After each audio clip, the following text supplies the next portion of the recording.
एक वक्त था जब हर घर की तुलसी स्मृति ईरानी टीवी स्क्रीन पर राज करती थी, क्योंकि सास भी कभी बहू थी कि हीरोइन, सबकी पसंदीदा बहू। लेकिन फिर उन्होंने एक चौंकाने वाला फैसला लिया, एक्टिंग की दुनिया छोड़कर राजनीति में आना। और आज वही स्मृति ईरानी, जो बीजेपी की टॉप नेताओं में गिनी जाती थी, पार्टी से अलग हो गई है। सवाल यह है, इस कहानी का असली विलेन कौन है, स्मृति ईरानी खुद या बीजेपी? स्मृति ईरानी का सफर कभी आसान नहीं रहा। उन्होंने मिस इंडिया कॉन्टेस्ट में हिस्सा लिया, फिर मॉडलिंग और टीवी शो, और फिर तुलसी बनकर घर घर का नाम बन गई। लेकिन उन्होंने कई बार कहा, एक्टिंग उनके लिए बस एक जॉब थी। असली लगाव समाज और राजनीति से था। 2003 में उन्होंने बीजेपी ज्वाइन की। उस वक्त पार्टी सत्ता में नहीं थी। एक टीवी स्टार का राजनीति में आना रिस्क था, लेकिन स्मृति ने वो रिस्क लिया, क्योंकि उन्हें लगता था कि असली पहचान राजनीति से ही बनेगी, न कि सीरियल्स से। बीजेपी ने उनके चेहरे का इस्तेमाल किया महिलाओं और मिडिल क्लास से जुड़ाव के लिए। 2004 में उन्होंने लोकसभा चुनाव लड़ा, लेकिन हार गई। हार मानने की बजाय धीरे धीरे पार्टी में अपनी जगह बनाई। 2011 से 12 तक वो बीजेपी महिला मोर्चा की अध्यक्ष बन गई, और फिर 2014 में मोदी लहर के दौरान उन्होंने राहुल गांधी के खिलाफ अमेठी में चुनाव लड़ा।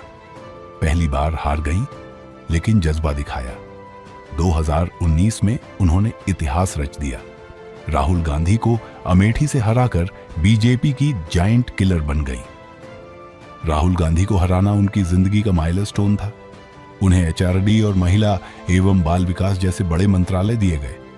लेकिन वहीं से विवाद भी शुरू हुए। स्टूडेंट प्रोटेस्ट, उनकी डिग्री पर सवाल और उनकी आक्रामक स्पीच उनकी इमेज बनी, बहुत बोलने वाली, विपक्ष पर हमला करने वाली। एक समय यह बीजेपी की ताकत थी, लेकिन धीरे धीरे पार्टी के लिए मुश्किल भी बनने लगी।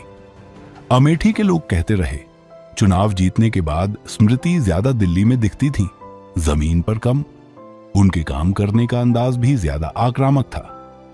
शायद यही वजह बनी कि जनता से उनका सीधा जुड़ाव कमजोर हो गया। राजनीति में सिर्फ भाषण नहीं, जमीनी काम ज्यादा मायने रखता है।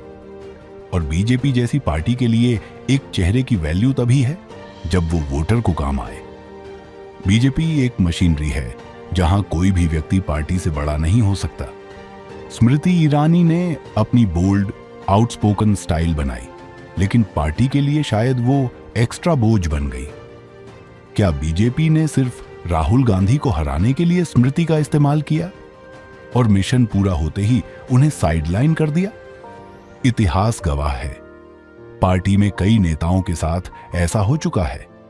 आज जब स्मृति ईरानी बीजेपी छोड़ती है, तो सवाल खड़े होते हैं, क्या राजनीति में आना उनकी गलती थी? क्या उन्होंने टीवी सीरियल छोड़कर जो रास्ता चुना, उसका अंजाम उन्होंने सोचा भी नहीं था?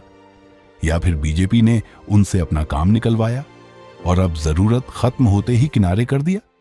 सच चाहे जो हो, स्मृति ईरानी की जर्नी टीवी हीरोइन से जायंट किलर और अब बीजेपी से बाहर, भारतीय राजनीति की सबसे नाटकीय कहानियों में से एक है।